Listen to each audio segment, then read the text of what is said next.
If we could all stand for the Pledge of Allegiance. Pledge allegiance to the flag of the United States of America and to the republic for which it stands, one nation, under God, indivisible, with liberty and justice for all. Thank you. Ms. Browder, if you take roll. Mr. Gleaves, Present. Mr. Jacobs, Present. Ms. McFarland, Present. Mrs. Sullivan-Wisecup, Present. Mr. Vanover, Present. Mrs. Webster, Present. Mr. Anderson. Present. All right, Council, in your package you received the minutes for the September 11th, 2024 meeting. What is your pleasure? Move to adopt. All right, moved and seconded. Any question or discussion or changes for the September 11th meeting?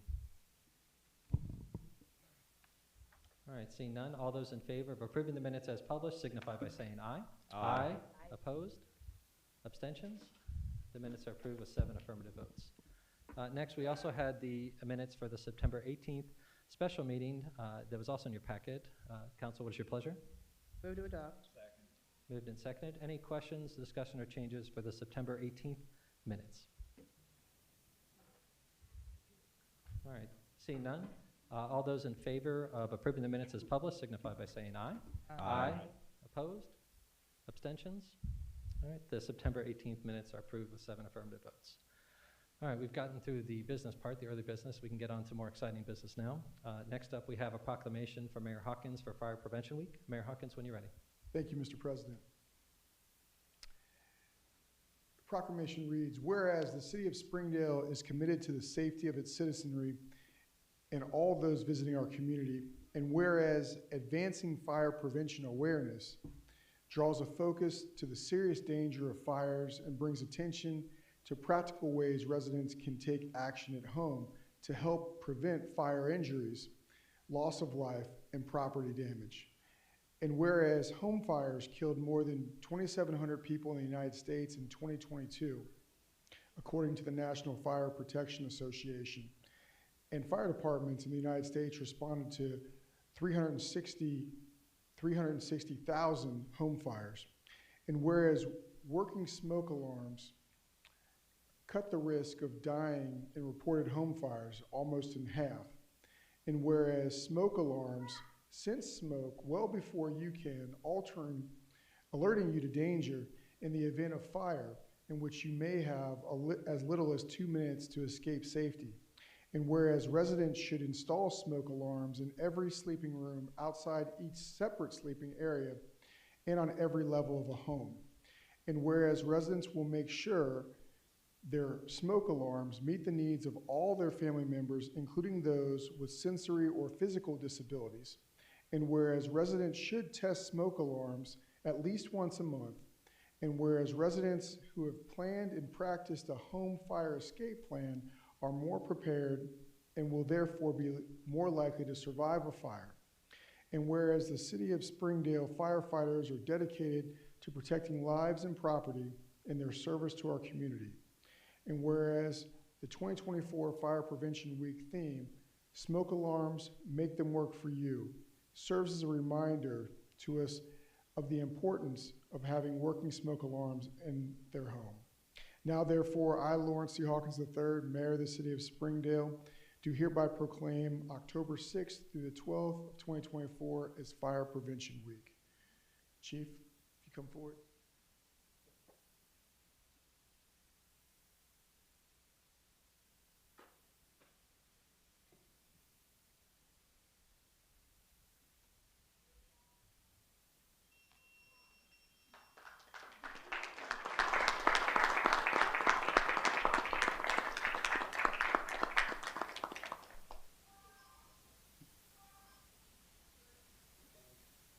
Chief Stanley, don't go too far. You're next up on the agenda. Okay.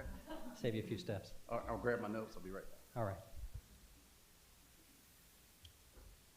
All right, so next up, as I mentioned, we have introductions from the fire department. So Chief Stanley, when you're ready.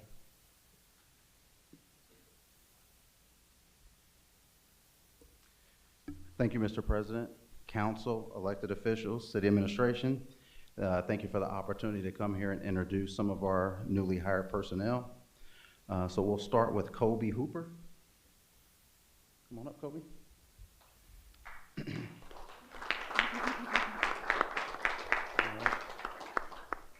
So Kobe, he has been in the fire service for 2 years. All 2 years have been with the city of Springdale. We hired him right out of high school. Full disclosure, Kobe he struggled a little bit when he first started. You know, when you're young like that, you have to learn the service and learn just the expectations and what the standard is. And we had some discussions with Kobe, and he responded and has turned into a magnificent employee. So he was part-time with us, and now he's full-time. He's on Unit 2 under the guidance of Captain Losekamp and Lieutenant Joe Hansen. So he's a firefighter EMT, but he's currently in his paramedic training. He's a graduate of Harrison High School.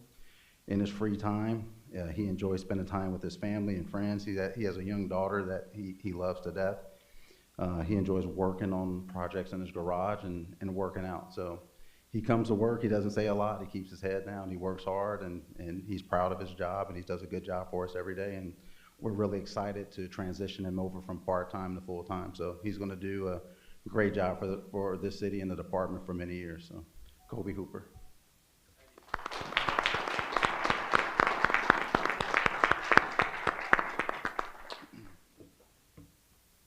Next up, we'll introduce Mark Peters.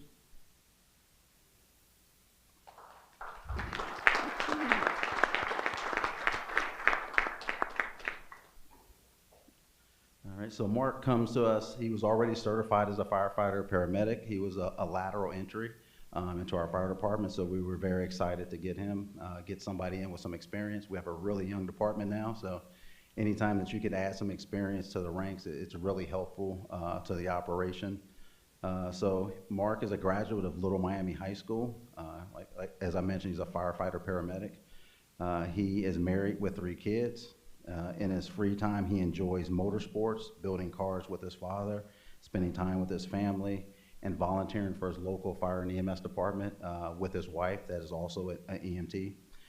So Mark always has a smile on the face. You know, he just has a really good spirit. He enjoys teaching, so he helps some of the younger guys out and has a lot of knowledge that he's able to pass on. And he hasn't been with us for a long time, but he's already made an impact on our department, and we're really excited to add, you know, Mark and all of his experience to our ranks. So he's on Unit 3 under Captain Jackson and Lieutenant Lang.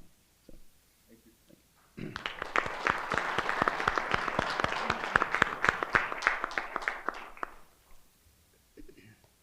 Jared Dornbush.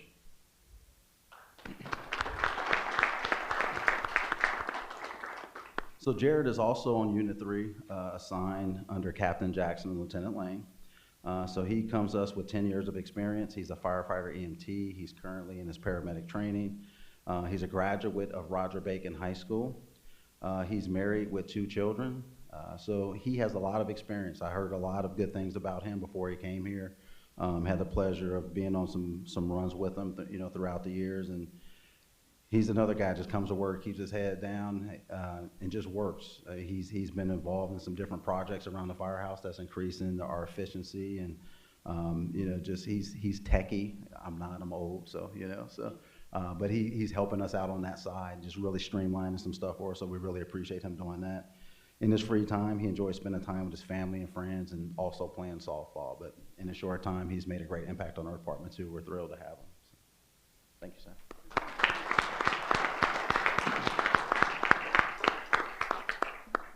Mr. Ryan Nagy.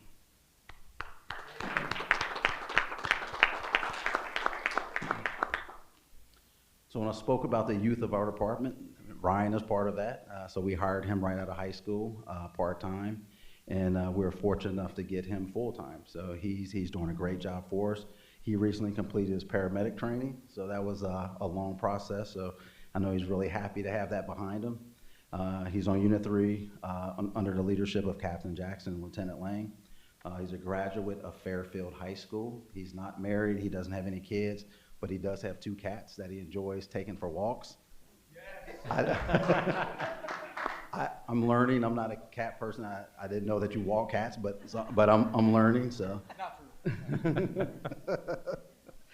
He also enjoys fishing, spending time with his family, and he coaches baseball and golf. So Ryan, Christy Johnson, our secretary or administrative assistant, he grew up with her son. So she knew him very well when he came here and had nothing but great things to say about him. And she didn't even scratch the surface on how good of a guy this is. So we're super happy to have him. He's doing a great job for us. He has a really bright future in the city and the fire department. So, Ryan Aggie.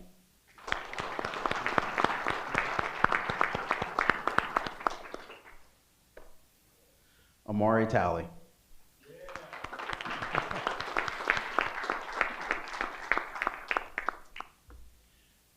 You will never see this man without a smile on his face.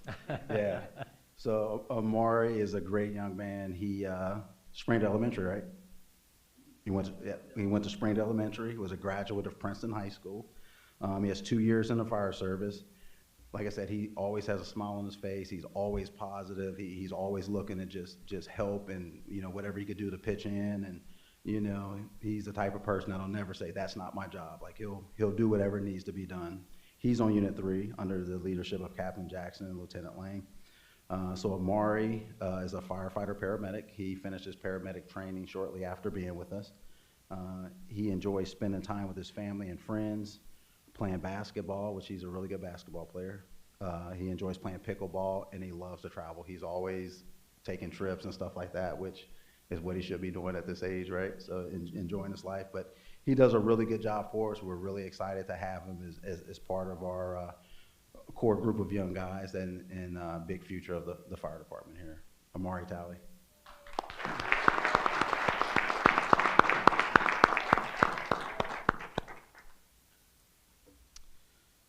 And last but certainly not least, Tara Timmerman.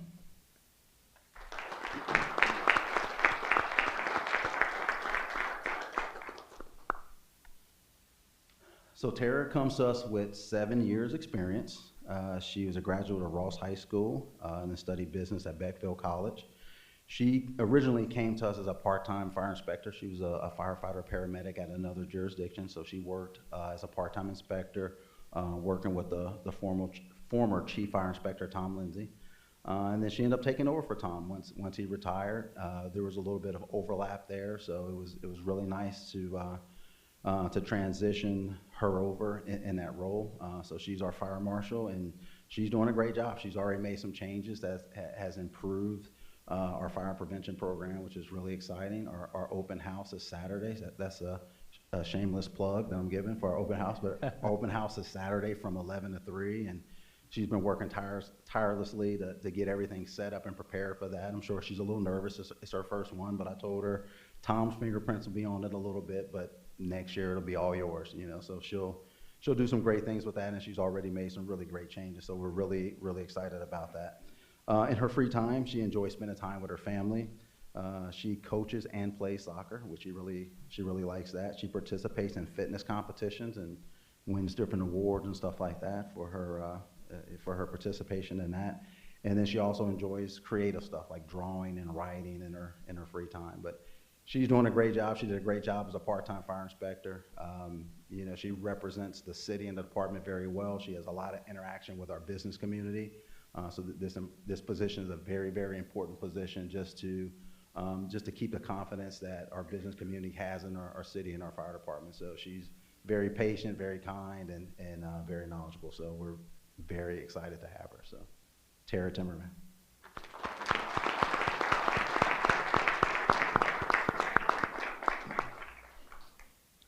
So again, it's a pleasure to be here. It's a pleasure to introduce these folks. Like it is an honor to serve alongside of all the men and women that we have in the fire department. No disrespect to another fire chief that's sitting in the audience today, but I think we have the best fire department around. You know, we work very well with our neighbors. We all help each other out.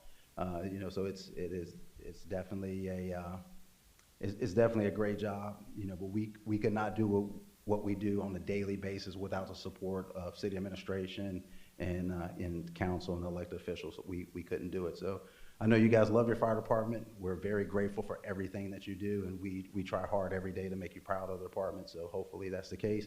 And we're very, very grateful for the opportunity to come and introduce you to some of our newest employees. So thank you.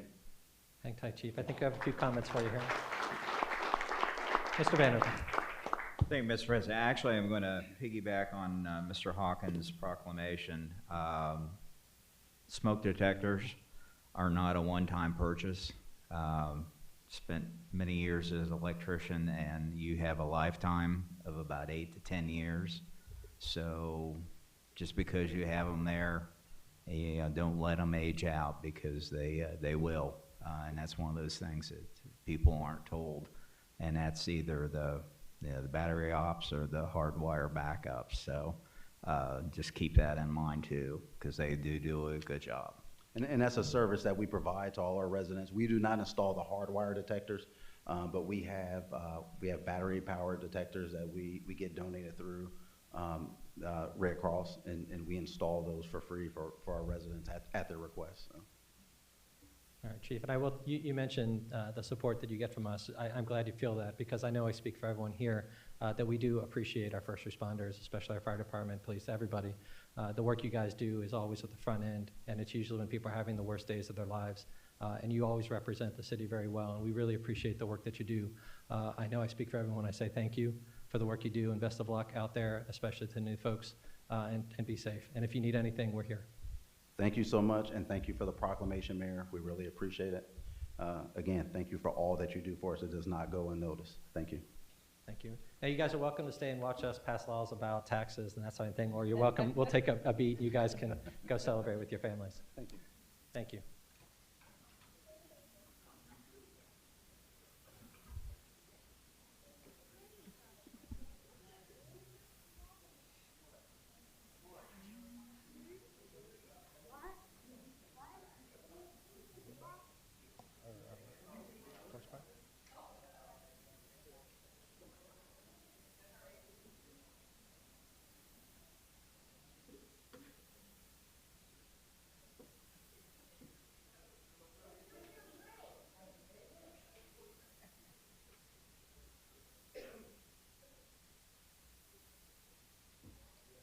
While they're filing out, we can go ahead and move on. Next up on the agenda, we have communications to council. Ms. Browder, are there communications for council this evening? Yes, Mr. President, thank you. We have 3 liquor permits that the city has received. This is the notice to legislative authority. These 3 have been reviewed by our police department, who did not bring any information forward that would support an objection. Those permits are a transfer for Crafty Crab Cincinnati Incorporated, and they're just changing their DBA to Crafty Crab Springdale, so that's positive. We have a new permit for Dreams on the Pike, LLC. That's at 1211 Princeton Pike. So it's a brand new permit for a D5. The next permit is actually just a change in LLC membership for O'Charlie's. They had a previous membership name listed of ABRH LLC, and that name is now going to be O'Charlie's Holdings LLC. All right. So if there's no other additional information, we can get this submitted with your approval. All right, so for people who haven't been here on council, when we have these, typically if you have a concern or objection to that, this would be your opportunity to raise those questions. So if you have any questions about those liquor permits, this is your opportunity to speak. Ms. Sullivan-Weisskopf. Can you please explain what a D5 is so that we know the difference? Just Yes, I did bring that along this evening. Let me get that for you.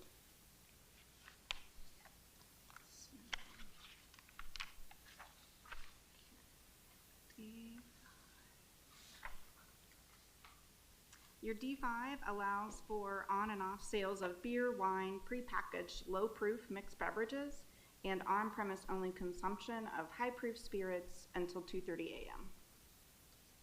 And I will say, I did research that entity since it was a newer name for Springdale. They are applying for every possible permit available.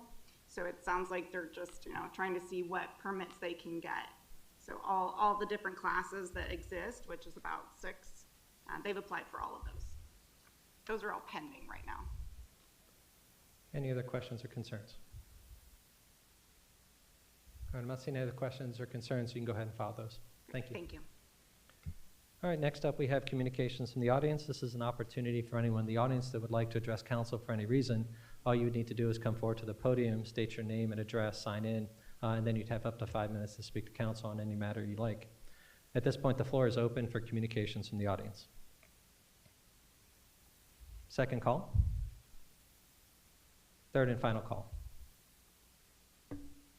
All right, I'm closing communications in the audience. Next, we'll move on to ordinances and resolutions.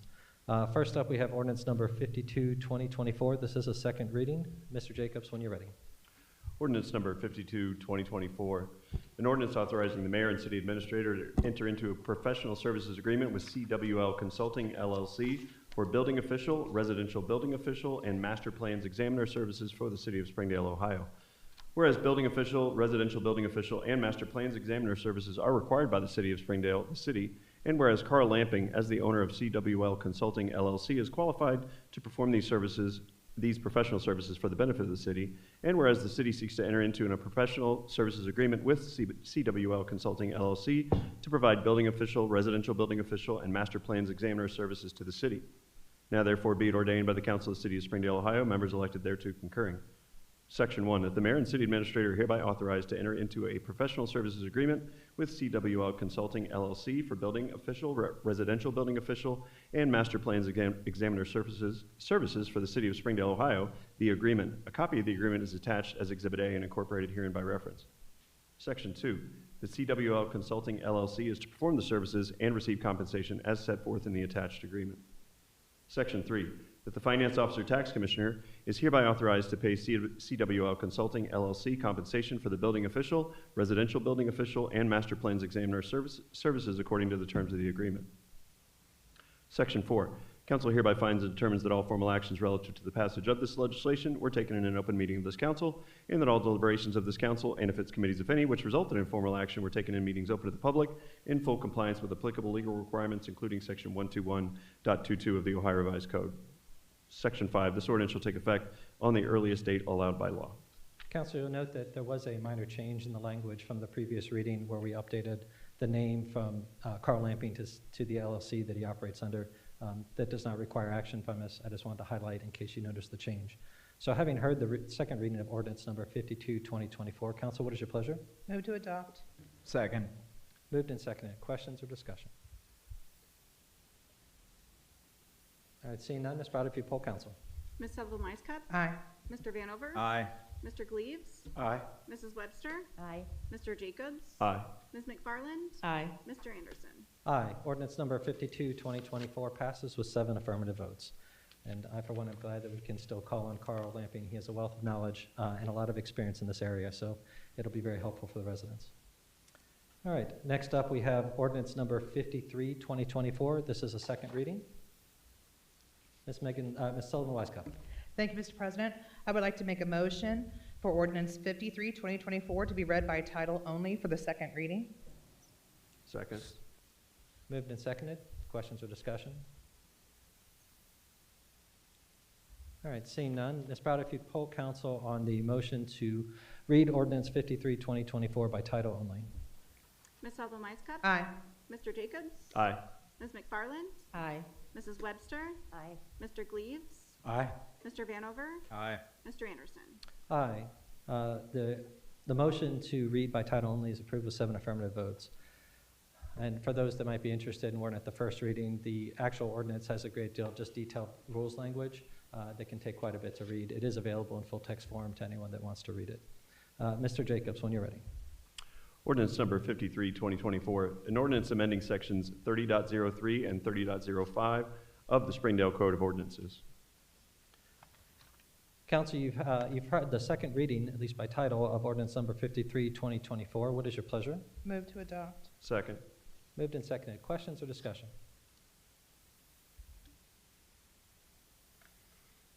All right, seeing none, Ms. Browder, if you'd poll council. Ms. Sullivan-Wisecup? Aye. Mr. Anderson? I'm sorry, Mr. Jacobs? Aye.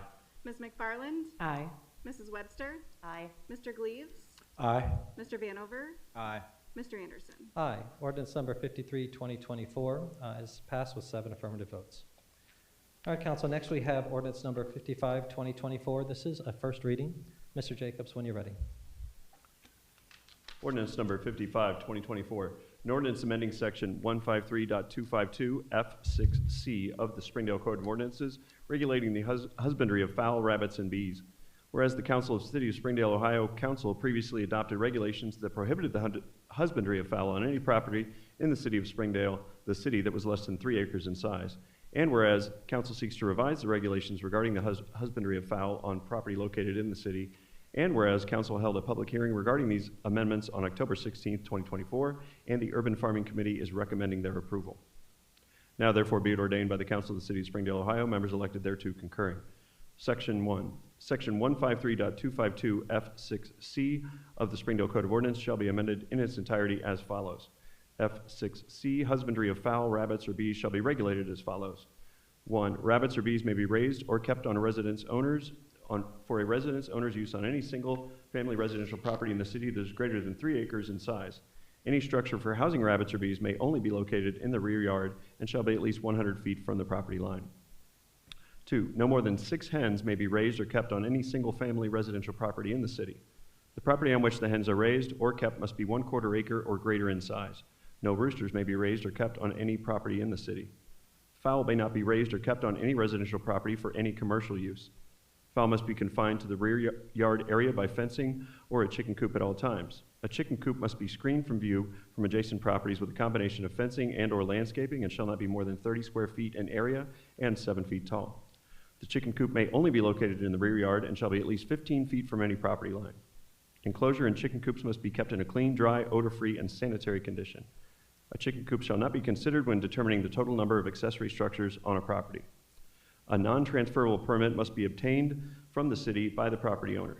A certification of completion will be issued by the city following an inspection. The total number of certificates to be issued under this section shall not exceed 50 at any given time. Each certification shall be for a 2-year period of time and may be renewed following a request by the property owner and an inspection by the city. 3, the city may revoke a certification issued under section 153.252 F6C2 following 2 violations of any provision of that section. Section 2, city administration is directed to create a permit and certification for raising or keeping fowl in the city consistent with the provisions of this ordinance. Section 3, this council hereby finds and determines that all formal actions relative to the passage of this ordinance were taken in an open meeting of this council, and that all deliberations of this council and of its committees, if any, which resulted in formal action were taken in meetings open to the public in full compliance with applicable legal requirements, including section 121.22 of the Ohio Revised Code. Section 4, that this ordinance shall be effective from and after the earliest period allowed by law. Council, this was the first reading of the ordinance. We don't make a lot of changes to the zoning code here, so for people unfamiliar, what would need to happen next, since Planning Commission hasn't reviewed this, our charter requires that we take a vote to remit it back to Planning Commission for their assessment, and at what point they'll give us their view on it. They would take a motion and decide whether they're for or against it, or provide any conditions that we should consider. Ultimately, it would end up coming back to council for our decision, and we would have that second reading, a public hearing if we so choose, and then we would have an opportunity to take action on the ordinance. So just so we're clear on the process, so we've had the first reading. At this point, the chair is, what we'll do is I'll open up an opportunity for us to have questions or discussion tonight, and then we'll have an opportunity to make a motion to send it to planning if that's what council wants to do. But that would be the next step in the process. So with that, having heard the reading, the first reading of the ordinance, is there any questions or discussion about the ordinance from council members tonight? Mr. Jacobs. Thank you, Mr. President. Just a review of this process. This started about 6 months ago. A majority of council voted to create a committee to look at relaxing some of the restrictions, and to remind people, chickens are technically allowed in the city under certain lot requirements, but the lot requirements are not realistic. So after some consultation and meetings and collaboration with administration, and we looked at neighboring communities and other examples, we created what I feel like is a fairly conservative approach at it. We've said this before, but the thrust of this is to focus on the neighbor of somebody who might wish to raise chickens as opposed to the property owner that wants to raise chickens. And at the end of the day, it relaxes one restriction, which is the property area, the square or the acreage required, but everything else is a additional restriction that didn't exist. And these are more restrictive than other communities that we looked at. And in general, I'll just say, and I've spoken to some residents, not many that express some opposition. I completely understand that, and I encourage my colleagues to vote their conscience. This doesn't have to be a controversial idea, but I'm open to the discussion. But to me, this will not create a slippery slope. Voting for this ordinance won't mean we'll suddenly have cows and pigs. That's just not how this works. It took 6 months just to put this in front of us. I don't believe it'll change the nature of the city. If you read the ordinance, what we're talking about is about approximately half of the residential lots would be eligible to get a permit, and then we're restricting it to 50 total lots at any one time. That's less than 2% of the lots in the city. So from my seat, I don't see that changing the nature of the city in any way. And I would further say, other communities that allow chickens aren't known as chicken havens or farming communities. But again, I understand the opposition, but I just wanted to explain basically how we got here and what the thrust of the ordinance was. Thank you. Any other questions or discussion from council members tonight? Or obviously Mayor Hawkins is of course welcome to speak as well. I didn't mean to exclude you by saying council members. Mr. Vanover. Thank you, Mr. President. I'm trying to recall the process, the flow with this, the first reading tonight. Typically, when things we forward to, in this case, would be planning for their review before it comes to us for a first reading, second reading, public hearing, whatever. What was the driving impetus to do this kind of in reverse? Well, I wouldn't say it's in reverse. The process that we have by the charter allows us to do it where a council is initiating a change. It would do the reading here and then refer it to Planning Commission for their assessment before we're required to take action. What the charter tells us, and this is after reviewing it with our law director, was that this is one way to do it, and it's permitted by the charter to do it this way. It's not something that happens very often, as I mentioned.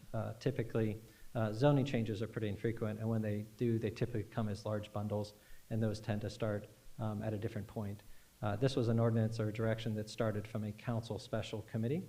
So once they had the ordinance ready, we wanted to bring it before council for feedback to see if it was something that was worth sending to planning for their review first. So this is in no way cutting out planning. This is just a way for us to get our feedback and put it out there what we believe it is. And then before we act, it will go to planning, assuming the council decides to refer it to planning, which is what the charter requires. So it's not that it's backwards. This is the process that is outlined in the charter for council to create a zoning change.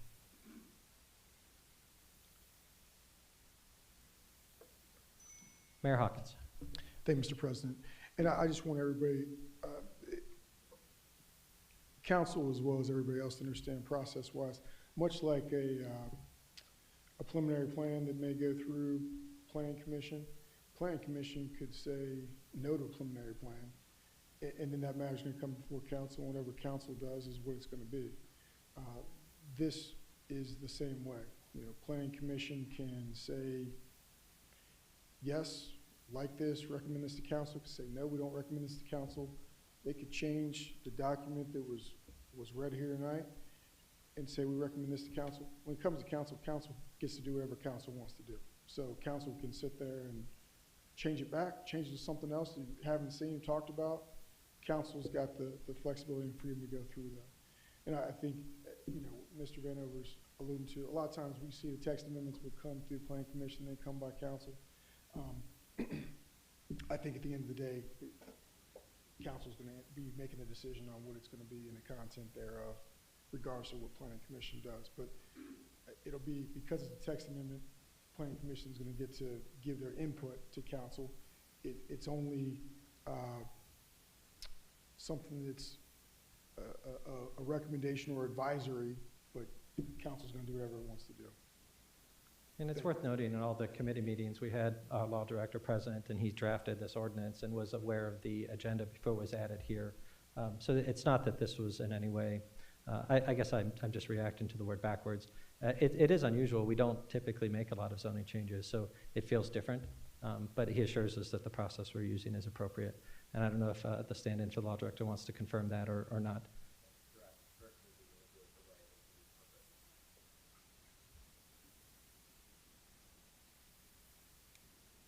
Could you just repeat that so we have it on? So I just want to make sure you could hear me. Yes, I did discuss it with Mr. Braun, and the way that you're proposing to do it, albeit it might be not the standard procedure, is perfectly legal and in accordance with the charter. Mr. Vanover? Well, this goes to planning, and planning can make their massage, then wouldn't we have to revise the resolution or the ordinance, which means then potentially have to have a new first reading?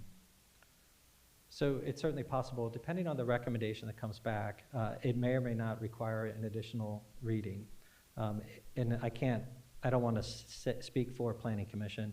When I spoke with the law director earlier today about this, there's certainly the possibility, if they were to recommend completely different language, then City Council would have, it depends on what changes were and if we wanted those changes to be included or not.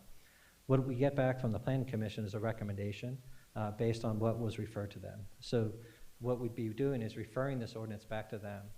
They will then have their discussions and then decide if they want to give a recommendation to approve, disapprove, or changes that they might recommend. It's only if council wants to accept those changes, depending on the content of the changes, we might need to have an additional reading or not. But that all just depends on the process. So it's hard to say, but that's the nature of the process, right? The nature of creating the ordinance and sending it back, it depends on what they say. Right now, what we know is we have an ordinance before us that the committee was tasked to create. They've submitted that back to council for consideration. If this council would like to take the next step with it, how that would happen is we would make there'd be a motion to refer it to Planning Commission. We would take a vote, and then if that passed, this ordinance with the request to planning would go to them for them to act on. Planning Commission then has 30 days to respond with a recommendation. So if it fits in the next meeting, great. If they feel they need more time, they can take that time. But within 30 days, they're supposed to respond back to council so we can take action. So whether or not the dates will change, that depends on the scheduling with planning and what they do. Mr. Yule. Thank you, Mr. President. Just for clarification, if the recommendation is to refer this to Planning Commission, it would be on the November the 8th, third time's a charm.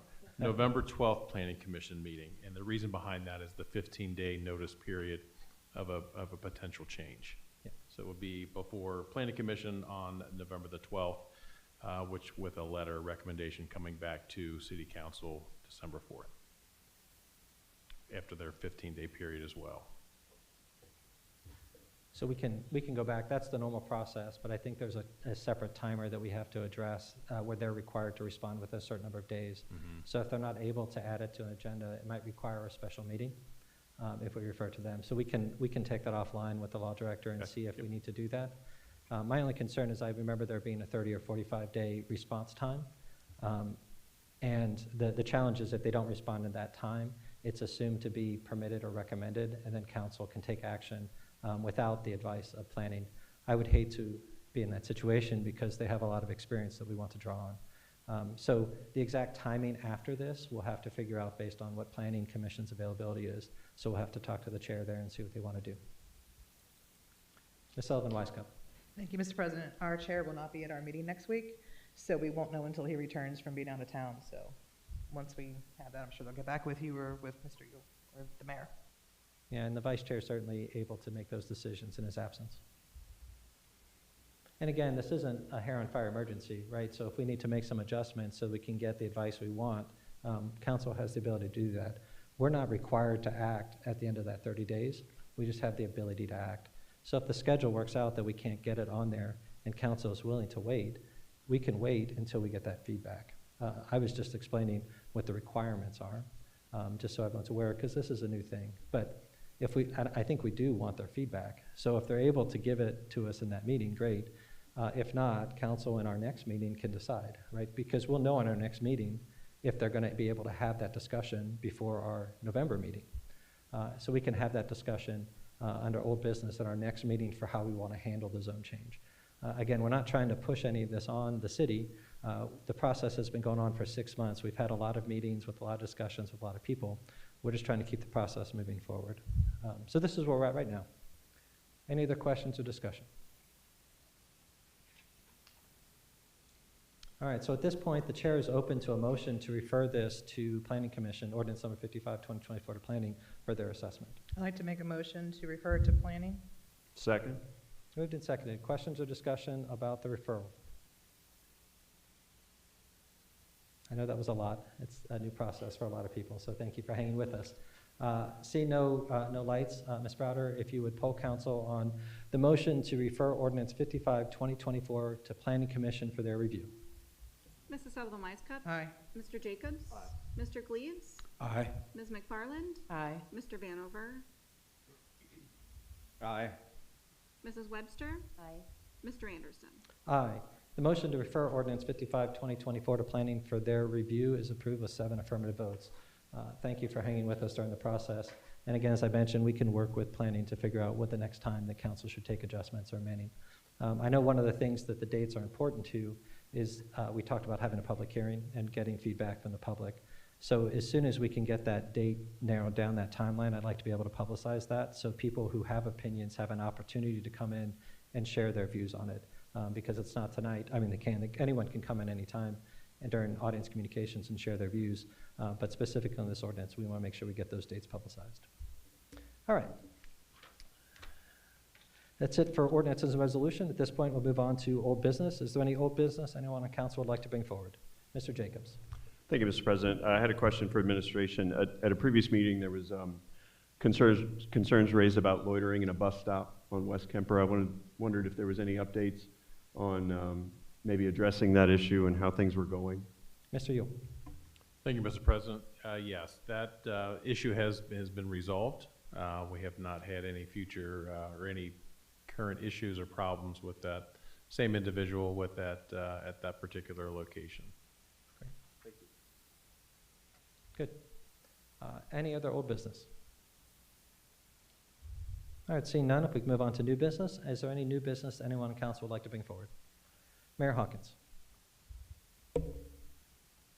Thank you, Mr. President. So at the last meeting, we talked about, we had the community bash and said there's going to be some other things we're looking at for 2025. And so I want to give you a little snippet as to what those things will look like. So on August 2nd of 2025, we're looking to do our community event, which will be, for the first time, Pretzel Fest. So we're in celebration of having the largest pretzel producer in North America. We will have Pretzel Fest, and some of the activities we're going to have at Pretzel Fest will include, we will have the Family Med Quest again. For kids, we'll have from 1 to 6:30, we'll have inflatable games, slide obstacle course, climbing wall, gaga pit, tattoo and balloon artists, hair artists, face painters, etc. Some of the things we're looking at. For adults, I know there's been a lot of feedback asking for some adult activities. For adults, there will be a beer tent. There will be a mechanical bull, cornhole, cup pong, and we'll try to have some other some displays from Jake Sweeney and some vehicles around the area. And then in terms of bands that have been booked, from 3 to 6, Parrots of the Caribbean, a Jimmy Buffett tribute band will be here, and then from 6:30 to 9:30, Naked Karate Girls will be here. So it should be a great time, and we're looking forward to that, and there'll be more information as that becomes available. Thank you. All right, other meetings and announcements. Ms. Sullivan Wisecup. Thank you, Mr. President. Planning Commission will meet next Tuesday, October the 8th at 7 p.m. in these chambers. Ms. McFarland. Thank you, Mr. President. I was trying to check my calendar. Board of Health will meet next Thursday, October 10th in these chambers. Mr. Gleaves. Thank you, Mr. President. The BZA meeting that was scheduled for September 24th was canceled. I might have to get with Mr. Uhl to help me here with October 22nd meeting coming up. We will have that. It's on? Thank you. Mayor Hawkins. Thank you, Mr. President. On October 29th, it's a Tuesday at 6 p.m. to 7 p.m., at the rec center in the Webster Room. Jody Kessler and maybe some other individuals from the Princeton Board of Education are going to be present with the opportunity for residents to come and learn about, ask questions about, question the Princeton levy that's going to be up. So October 29th at 6 p.m., any residents who have questions regarding the Princeton school levy that's on the ballot coming up this November, they can come ask questions, get input from board members so they can make an informed decision. Thank you. Ms. McFarland. Thank you, Mr. President. And in addition to that, there are a total of 5 dates throughout the district.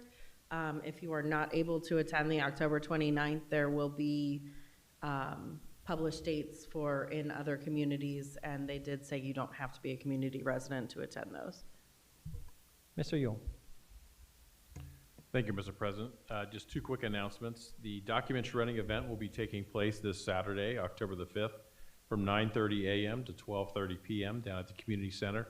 I would refer people to Facebook and Instagram to make sure that they follow the flow of cars where you'll enter in closer to the police department and kind of filter your way through towards the community center. Secondly, our Public Works Department will have the chipper service out this week and in next week to allow for any storm debris that people may have experienced as a result of the high winds and whatnot that we experienced Friday and Saturday. So feel free to bring those out to the curb, and our chipper service will be there to pick those items up. Ms. Morgan. Thank you, Mr. President. The Civil Service Commission will meet tomorrow at 2 p.m. adjacent to these chambers. Mayor Hawkins. Thank you, Mr. President. One last thing, as we're in October and we'll be into December before we know it, anybody who's got interest in helping volunteer with regard to SOS should keep in mind that we're getting towards that time. And so if you come forward, contact SOS that you want to participate with regard to sorting, wrapping, potentially shopping. Now's the time to start thinking about that and start making contact with them. Thank you. And did Chief Stanley cover the fire department open house enough for us? Is that this Saturday from 11 to 3 at the firehouse? I know they're not here to hear me shill for them, but it's always a good time to walk on the equipment, and they always do a good job with the burgers and snacks. So it's worth going to if you haven't been before, especially if you have little kids. They have a lot of games and activities for them. All right, any other meetings and announcements? All right, seeing none, we'll move on to communications in the audience. This is the second opportunity for anyone in the audience that would like to address council for any reason. Simply come forward, state your name and address, sign in, and you can speak to council on any matter that you would like. I'm Pam Ramirez from 831 York Haven. I want to know how you come to the conclusion of 6 hens when any other so-called pet is limited to 2 per household. That doesn't seem, next thing you know, then people are going to want 3 and 4 dogs, which I don't have a problem with as long as they're quiet.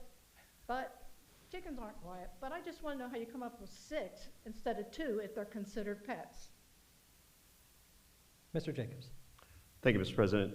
The number was arrived at by looking at other communities. We also did find out, and I'm certainly not an expert, but we did find out that it's actually illegal to sell 1 chick, for example. Chickens are social animals, so they do need to be in groups. But again, basically the answer is that's what other communities have done. But I will note, our ordinance is more strict than other nearby communities, but that's the answer I have for the number.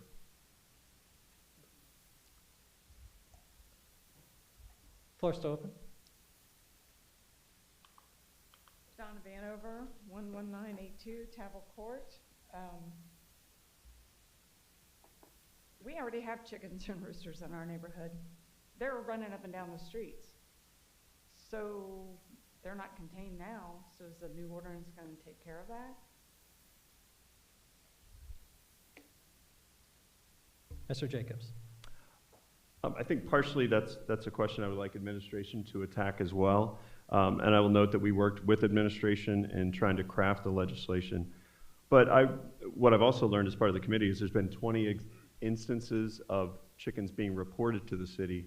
19 of those were addressed in a way that removed the chickens. If there is a current problem with chickens, the enforcement mechanism is there, and calls have to be made. But if it's not being addressed, then then I'm just going to pass that on to administration. I don't know if calls have been made on those specific chickens that you're referring to in your neighborhood. Mayor Hawkins. It's just one of our many problems in our neighborhood. Yeah. Thank you, Mr. President. I encourage everybody, if you see chickens out loose, please contact the building department so that we can go through and cite individuals with regard to that situation. Obviously, through the course of what's happened with the case that went through Board of Zoning Appeals and council's going through with the special committee to look at these things, there's been a long process with regard to these things. Now, in terms of enforcement, folks still are getting cited. There are a couple different active cases. There's an active case on Benedict now. So the thing that still encourage folks to do, if you're a resident, you see a chicken loose, you see a chicken in somebody's backyard, please call the building department so we can make a note of it and go forward. You know, the reality will be, I can't sit here and say what council's gonna do with regard to the ordinance or chickens or what have you. Whatever happens, we're going to go through and strictly enforce the rules with regard to chickens. So if council decides at the end of all this to change nothing and things will be where it is, you gotta have 3 acres, then we're going to strictly and quickly enforce those rules. If council changes it, it looks like this or it looks like something else, then we're going to quickly and strictly enforce those rules. There's been a little bit of grace in terms of the process of enforcement over the last couple months because council's been going through looking at this, but the reality is we're still going through enforcing those things. We still want to know when people have chickens, and we're going to go through and enforce that. And when this process gets over with, it will be, there's not going to be any leeway and there's not going to be any grace.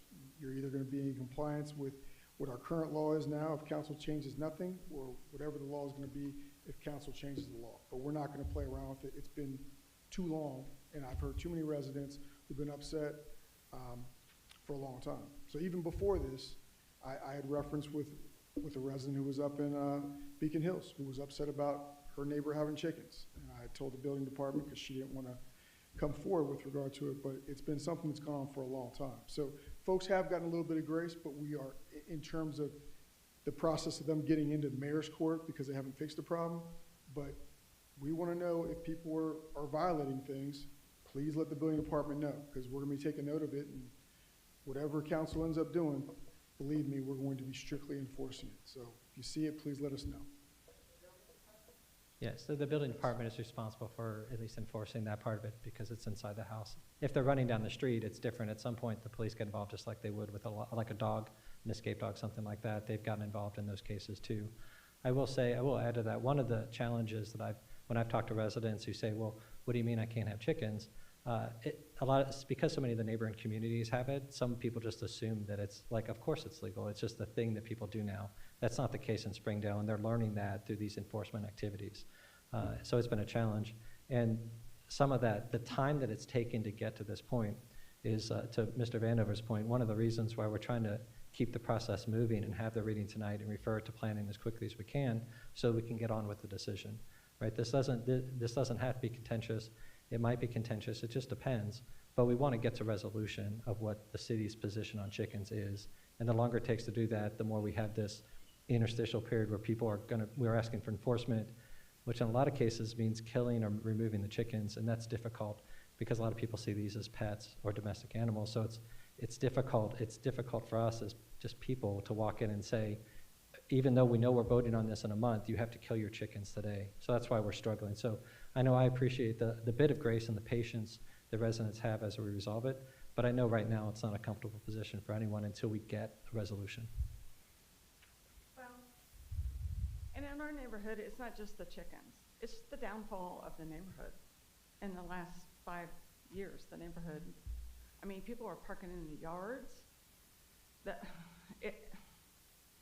Our neighborhood's a hot mess, and it's sad. And my house is paid for, and I like where I live, but I don't know. I'm just very discouraged, and there's lots of my neighbors in our neighborhood that are also discouraged. Yards aren't kept up, not taken care of. Cars are parked in the yards constantly. The police doesn't have enough time to enforce all this, or the city, or some of it's just common courtesy, I don't know. I don't know if a letter needs to be sent out to residents as a whole to say this is your responsibility to take care of your property. Some of it I know as a landlord. It's just very upsetting these last few years. Yeah, I appreciate the comments. I grew up on Tarrytown and Heritage Hill, and I've seen the change in the neighborhood. What I will encourage people to do is when they see those issues to call them in. One of the things that council did, and Mr. Vanover, Ms. Sullivan-Westcott, and myself, as part of the rental program committee, tried to address some of these building maintenance issues, especially for the landlord situations. And that's where we created the nuisance property ordinance out of. So if there's chronic repeat, people who have challenges keeping up with it, and it tends to be remote landlords, we have a way now to enforce it in a way that we didn't a year ago. Right, so that's something that came out of the committee that I know I'm proud of, because it gives us the option to, every time there's that violation, every time there's a write-up for a car in a lot, once they get to a certain number, there's serious consequences. Whereas 2 years ago, there was very little we could do in those cases. So I'd encourage people when they see that to deal with it. I know in the past, administration has changed working hours for some of the inspectors, because a lot of that, like lawn parking, would happen after business hours, so the inspectors weren't there going around. And the police department doesn't have the authority to go on to the property to cite for something like that. It's the building department. So I know there's things the administration is doing to help with that too. But I hear what you're saying. I've seen change. All right. Anything else on that?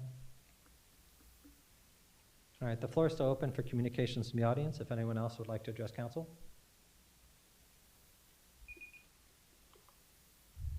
Good afternoon. My name is Laura Domingo. I live at the address of 249 West Kemper Road. I do want to clarify the misunderstanding on regards to chickens and ordinance in general for anyone. Let's say it's a household owner. You know, my race is Hispanic. I'm Hispanic. If you look at the ordinance, it's all in English. How would a person who doesn't speak English as a first language understand the ordinance that we have in Springdale, city of Springdale, or in general in any city that we live in? So how would that be enforced as well? Yeah. Well, and it's Hispanic Heritage Month too, so this month, so it's a great question to ask. I know that the city offers a great deal of translation services. We published our newsletter in bilingual. There's a Spanish and an English version that shares changes in the community. In terms of ordinances themselves, I don't know that I've ever heard us address that. It's a good point. I don't know that we've looked at that.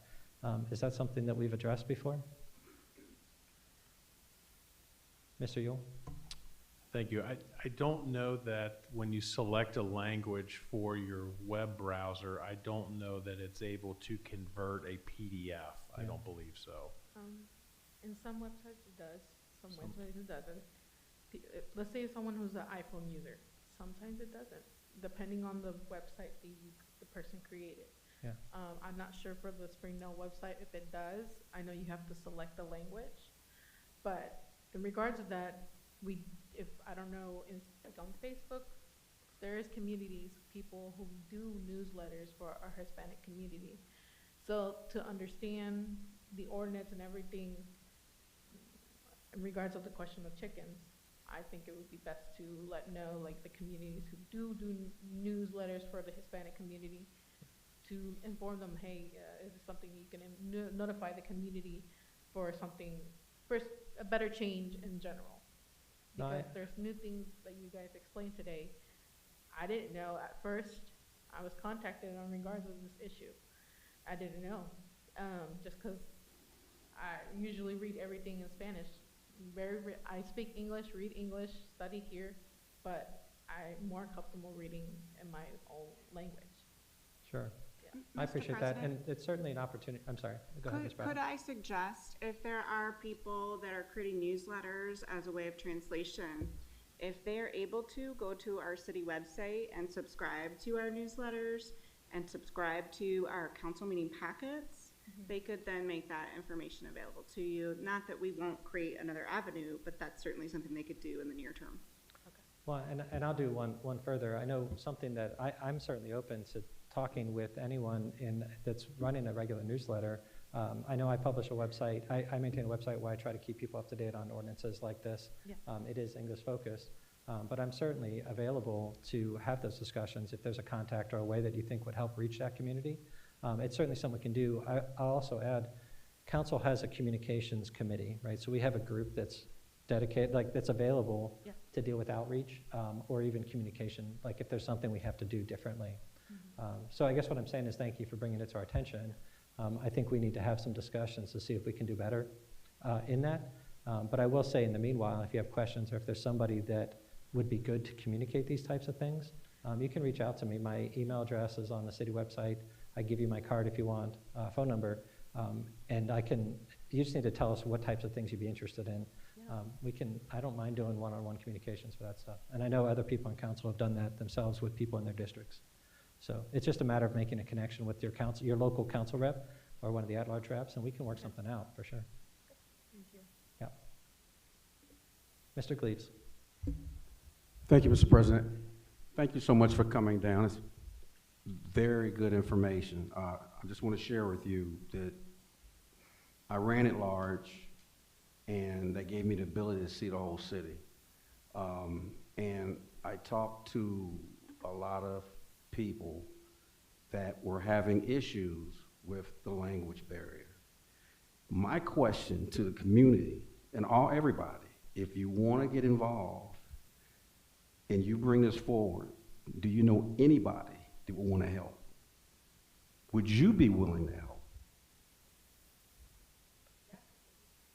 That's what I think is needed. And you can take that. We don't want to put you on the spot. It's certainly something that if we need to have some discussions to figure out if we can do better. You've raised an interesting point. The way our demographics has changed, that's real. Yeah. And we've done some outreach in that space. When we've done newsletters, we do it bilingual. When we've had, some of the official communications, health department has bilingual access. So it's good to know that I don't think we've talked about ordinances in that regard. Mayor Hawkins, you have something to add? Thank you, Mr. President. So a few things I want to make sure that we're clear on.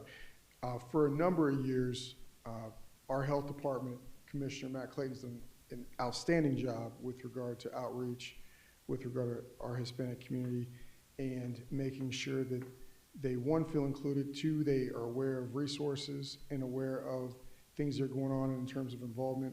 Second thing is, with the assistance of Charlie Wilson, I know down there with regard to our, sign-up sheets, I think there's a sign-up sheet that's in Spanish as well to assist in kids being able to get engaged with our sports activities and what have you. So, along the lines of big picture with what you're talking about in terms of people knowing information that's going on specifically about chickens, I think the biggest issue we have with regard to chickens, and I think this probably carries over to most things, people tend to be reactive and not proactive. A lot of times people do not call up to the city and go, can I do X? Can I have 3 dogs? Can I have chickens? Can I park my car, in the backyard? A lot of times folks don't do that. And so it's a reactive thing. And as a result, they end up hearing for the first time when they've done something they're not supposed to do.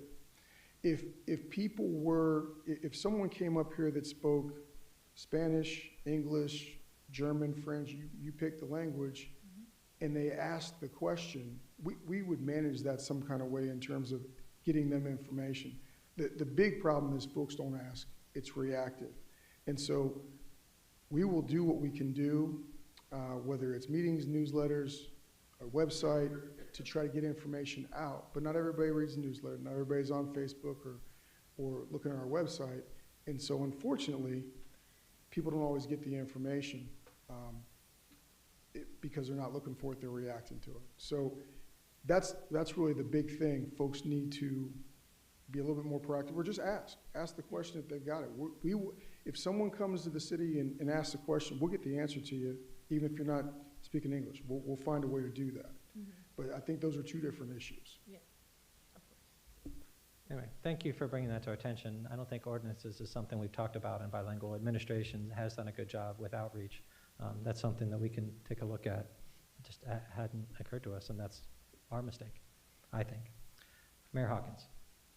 Thank you, Mr. President. That just reminded me of something. I want to take a step back in terms of people being reactive. Residents are probably going to be getting, if they haven't already, notices with regard to energy aggregation letters coming out. So that's another thing. I had a young lady come out last spring who was upset that she admittedly does not pay attention to her mail. It comes through. She got switched over. She was not happy about being switched over. So I'm telling residents, look out for the opt-out letters if you want to opt out. Otherwise, you're going to be in. But it's, again, another one of those things. Be proactive. Pay attention to what's going on as these things are coming out. They're in the mail now. So be aware. If you don't want to be in the aggregation, then you got to opt out of it. Thank you. And that's for gas aggregation, and it's a one-year contract. All right. Communications is still open. Communications the audience. If anyone else would like to address council for any reason. Second call. Third and final call. All right, at this point, I'm closing communications from the audience. Next, we'll move on to recap of legislative items and legislation and development. Mr. Jacobs, when you're ready. Thank you, Mr. President. Council, as you review your legislative summary, item 1 was addressed by Ordinance 52, 2024, an ordinance authorizing the mayor and city administrator to enter into a professional services agreement with CWL Consulting LLC for building official, residential building official, and master plans examiner services for the city of Springdale, Ohio. That passed with 7 affirmative votes. Item 2 was addressed with Ordinance 53, 2024, an ordinance amending sections 30.03 and 30.05 of the Springdale Code of Ordinances. That was read by title only and passed with 7 affirmative votes. Item 3, Ordinance 55, 2024, an ordinance amending section 153.252 F6C of the Springdale Code of Ordinances regulating the husbandry of fowl, rabbits, and bees, received a first reading and was referred to Planning Commission for their review with 7 affirmative votes. All other issues are forthcoming unless administration has anything. Mr. Yule. Thank you, Mr. President. We did have a short meeting with the Finance Committee prior to this, and I'll defer over to Mr. Vanover in regards to recommending a future ordinance. Mr. Vanover. Thank you, Mr. President. Yes, the Chief Stanley was in, and that's part of why he was real happy tonight. Currently, we've got a ambulance unit in process. It's lagging behind. We're still hoping to get it by the end of this year. But with that said, we have 2 other units that are aging, and with a 2-year window, we are recommending that we start the process now. We're talking the estimate, Horton Emergency Vehicles is the manufacturer, $362,830. This is a new unit, and on top of that would be the, and I forget the term, the power cot. That's about $50,000 on top of it. And there was some discussion that we go ahead and pick up the power cot. Horton will hold it until the assembly takes in. Because the unit that is currently under order right now, fire department city's been notified that they have been assigned a VIN number. They're still waiting on the chassis to start to build, which is another 4 months process. So unfortunately, this is becoming the new normal on these items.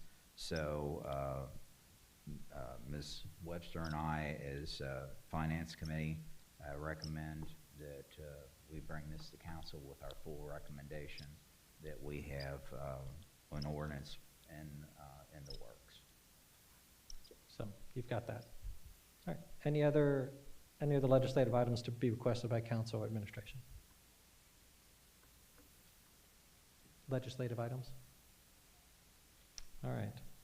Is that it, Mr. Jacobs? Yes. All right, then all we have left before us is item 16. Move to adjourn. We're adjourned. Thank you, everyone.